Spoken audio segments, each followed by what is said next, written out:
Hello అందరికీ, నేను మీ స్నేహ. బోనం ఎత్తిన ట్రాన్స్జెండర్ స్నేహ. మా కోడలి ఇంట్లో పోచమ్మ బోనాల పండుగ చేస్తే నన్ను బోనం ఎత్తుకోమని చెప్పేసి అనేది ఎక్కడి వరకు కాదండి, మూల వరకే ఎత్తుకున్నాను. అంటే గల్లీ చివరి వరకు ఎత్తుకున్నాను. డ్యాన్స్ కూడా వేసాను. బోనం ఎత్తుకొని చాలా హ్యాపీగా అనిపించింది.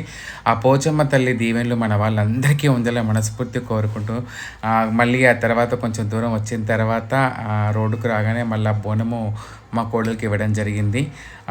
అమ్మవారికి నిజంగా బోనాల పండుగ చేయాలంటే మా వాళ్ళు మాత్రం చాలా ఘనంగా చేస్తారండి. అది ఆషాఢ మాసంలో, అదేవిధంగా శ్రావణ మాసంలో ప్రతి ఒక్కరు కూడా అందరూ సుఖ సంతోషాలతో ఉండాలని చెప్పి మా బోనాల పండుగ చేస్తాము. బోనం అయితే మా కోడలికి ఇచ్చేసాను. తర్వాత మా వాళ్ళందరితో మంచిగా ఎగురుతూ ఆడుతూ పడుతూ అమ్మవారి బోనాలు సమర్పించడం జరిగింది. గుళ్ళో మాత్రం మా కోడలికి అమ్మవారు రావడం జరిగింది. అంతా కూడా చాలా బాగా జరిగింది అని చెప్పేసి అని ఆ గుడిలో ఉన్న పూజలందరికీ కూడా తను దేవుడు వచ్చినప్పుడు చెప్పడం జరిగింది. Thank you. నేను మీ